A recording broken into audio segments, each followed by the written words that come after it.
መንግሥቱ ተመለሰ። ብዙም ሳይቆይ ንጉሥ ቅዱስ ላሊበላ አረፈና በቤተ ጎለጎታ ተቀበረ።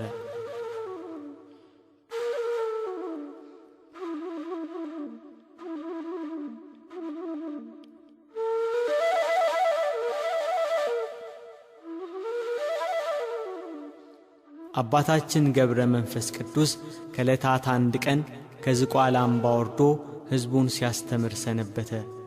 ወደ በዓቱ ለመመለስ የዝቋላን ተራራ ሊወጣ ወንበር ማርያም ደረሰ። ወንበር ማርያም ከዝቋላ አምባ ስር ከተራራው ግርጌ ትገኛለች። ወንበር ማርያም ጋር ከዛፉ ስር 3 አረጋውያን ሰዎች ተቀምጠው አየ። አረጋውያኑ የመንገድ ዝለት ያደከማቸው ይመስላሉ። አንዳንድ ምዕራፍ እያዘለ ወደ ተራራው ጫፍ እንዲያወጣቸው ጠየቁት።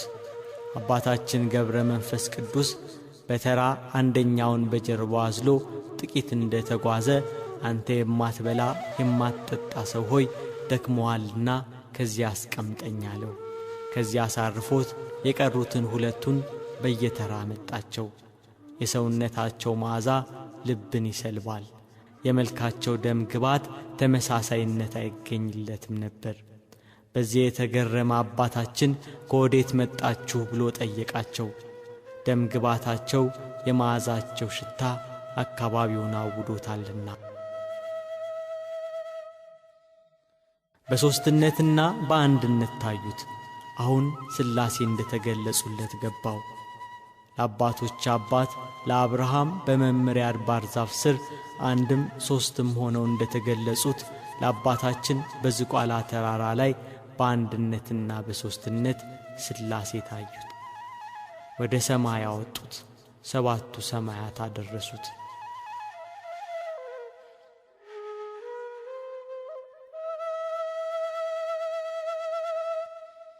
አባታችን ገብረ መንፈስ ቅዱስ ከዝቋላ ወርዶ ምድረ ከብድ ተመለሰ።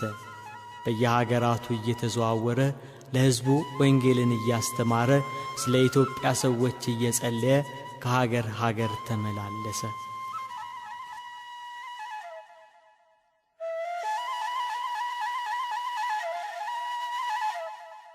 አባታችን ገብረ መንፈስ ቅዱስ 300 ዓመት ሆኖት ነበር። በዝቋላ በውሃ ዳር ቆሞ ምስራቁና ምዕራቡን ሰሜንና ደቡቡን ተመለከተ። እግዚአብሔር ከእርሱ ጋር ነበርና የኢትዮጵያ ሰዎች ኃጢአትም በፊቱ ታየው። ወደ ባህር ቁልቁል ተዘግዝቆ ከባህር እንዳልወጣ በእግሬም እንዳልቆም በያው ስምህ እምላለሁ እያለ ቃል ኪዳን ስለተገባለት ስለ ኢትዮጵያውያን 40 መዓልትና ሌሊት በባህር ውስጥ ቆየ። ጌታችን ኢየሱስ ክርስቶስ የአባታችንን ጸሎት ተቀብሎ ስምህን የጠራ መታሰቢያህን ያደረገውን እምርልሃለሁ ብሎ ዳግም ቃል ኪዳን ገባለት። አባታችን ገብረ መንፈስ ቅዱስ ግን መላ ኢትዮጵያን ማርልኝ እያለ እያለቀሰ ጸለየ።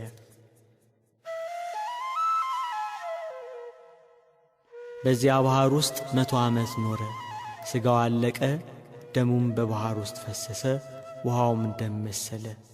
አጥንቶቹ እንደ በረዶ ሆነው ታዩ።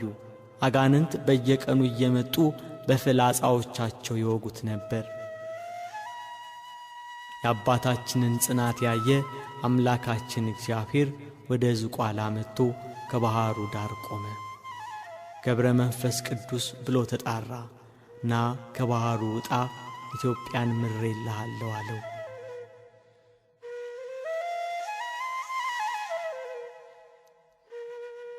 በእግዚአብሔር ቸርነት አጥንቱ ተበሳስቶ ሥጋው አልቆ ከባህሩ ወጣ። ኢየሱስ ክርስቶስ ሁለንተናውን ዳሰሰውና እንደ ቀድሞ ደህና ሆነ። ከዚያ ወደ ምድረ ከብድ ላከው። በምድረ ከብድ አባታችን ገብረ መንፈስ ቅዱስ እንደ አምድ ተክል ሆኖ 7 ዓመት ቆመ። ቅንድቡን ሳይከድን ራሱን ወደ መሬት ዝቅ ሳያደርግ እጆቹን እንደዘረጋ ወደ ሰማይ እየተመለከተ 7 ዓመት ቆየ።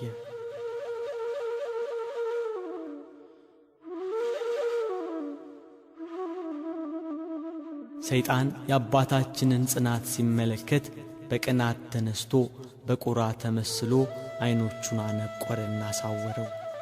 እርሱ ግን ምንም ሳያጓድል እስከ 2 ሳምንት ድረስ በትጋት ወደ ሰማይ እንዳቀና ሲጸልይ ቆየ።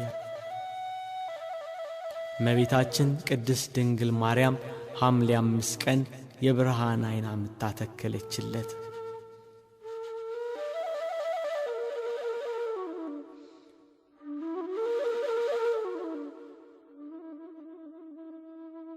ለሰው ልጆች ሁሉ ምሕረትን ትለምናለህ፣ ተጋድሎህ ይበረታልና ተነስ ወደ ዝቋላ ሂድ አሉት መላእክት። አባታችን ገብረ መንፈስ ቅዱስ ወደ ዝቋላ ተመለሰ።